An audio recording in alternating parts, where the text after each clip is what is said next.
Good morning, everyone. Welcome to this Wednesday in Holy Week. I'm glad you're still tuning in and are with us. In some Christian traditions, this is known as Spy Wednesday. Sadly, that's not a call for us to go and binge watch Jason Bourne or start a marathon James Bond session, although I can think of worse ways to spend the time in quarantine. It's known as Spy Wednesday because it's the day when we remember how Judas Iscariot sneakily meets with the chief priests and he sells Jesus out, becoming their spy as he awaits an opportunity to hand him over. I'm going to read to us the shortest of the gospel accounts of this story from Matthew chapter 26. And this picks up on yesterday's account of Jesus being anointed at Bethany. And so we start at verse 14, and it's just 3 verses through to verse 16.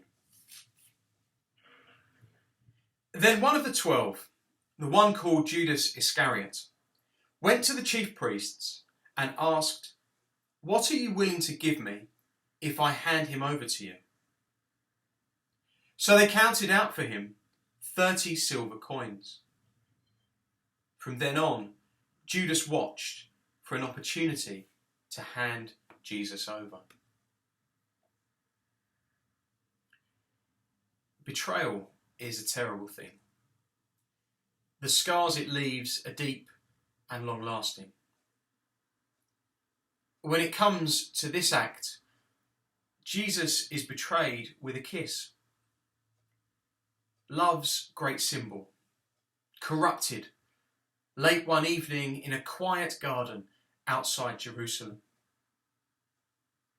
In these strange times that we live in, once more a kiss, a hug, a handshake have become acts of betrayal, risking the well-being of another. Friendship today is done at a distance. Skype and Zoom, Facebook and phone calls. But for some, it feels like God is also keeping to these guidelines, operating at a distance, a master of self-isolating. And yet, as we engage with the story of Jesus, we see the God who comes offering intimacy, the key worker who risks his own safety to save the lives of all who would receive him. In the end, Jesus is traded for just 30 pieces of silver. No doubt a bargain in the eyes of the chief priests. Our tendency is to vilify Judas, and with good reason. But in our modern world, what price do we put on Jesus?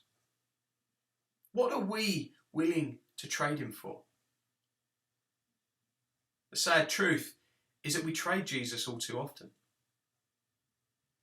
Now, our betrayals are not always obvious.